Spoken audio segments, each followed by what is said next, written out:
देविका रोटवान वही लड़की है जिसकी गवाही पर कसाब को फांसी हुई थी। आपको बता दें कि देविका मुंबई हमलों के दौरान महज 9 साल की थी। उसने अपनी आंखों से कसाब को गोली चलाते देखा था। लेकिन जब उसे सरकारी गवाह बनाया गया तो उसे पाकिस्तान से धमकी भरे फोन कॉल आने लगे। देविका की जगह अगर कोई और होता तो वो गवाही नहीं देता।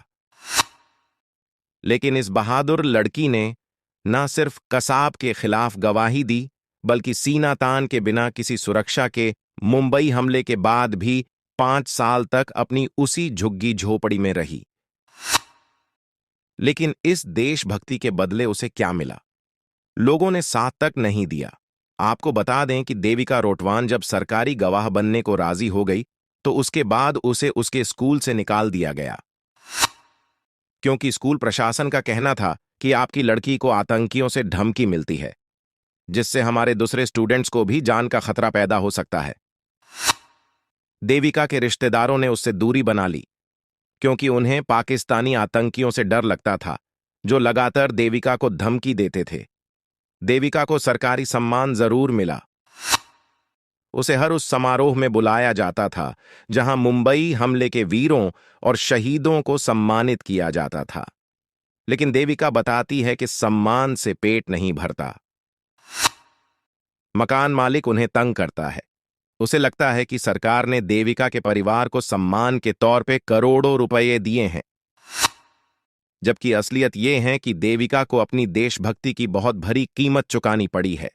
देविका का परिवार देविका का नाम अपने घर में होने वाली किसी शादी के कार्ड पे नहीं लिखवाता, क्योंकि उन्हें डर है कि इससे वर पक्ष शादी उनके घर में नहीं करेगा, क्योंकि देविका आतंकियों के निशाने पे है।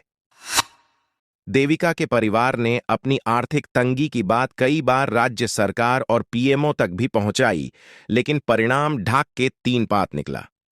देविका की मां 2006 में ही गुजर गई।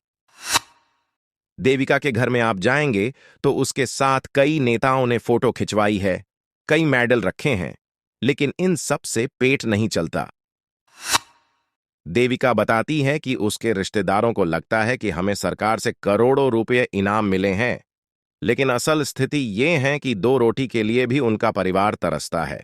आतंकियों से दुश्मनी के नाम पर देविका के परिवार से उसके आसपास के लोग और उसकी कई दोस्तों ने उससे दूरी बना ली कि कहीं आतंकी देविका के साथ साथ उन्हें भी न मार डाले। महाराष्ट्र के मुख्यमंत्री और डीएम ऑफिस के कई चक्कर लगाने के बाद उधर से जवाब मिला कि हमारे जिम्मे एक ही काम नहीं है। देविका के पिता बताते हैं कि उन्होंने अधिकारियों से कहा कि मुख्यमंत्री साहब ने मदद करने की बात कही थी। सरकारी बाबू का कहना है कि लिखित में लिखवा के लाइए, तब आगे कार्यवाही के लिए भेजा जाएगा। अब आप बताइए कि क्या ऐसे देश, ऐसे समाज और ऐसी ही भ्रष्ट सरकारी मशीनरी के लिए देविका ने पैर में गोली खाई थी? उसे क्या जरूरत थी सरकारी गवाह बनने की? उसे स्कूल से निकाल दिया गया क्योंकि उसने एक आतंकी के खिलाफ गवाही दी थी। ऐसे खुदगर्ज समाज, सरकार और नेताओं के लिए अपनी जान दांव पे लगाने की कोई जरूरत नहीं है।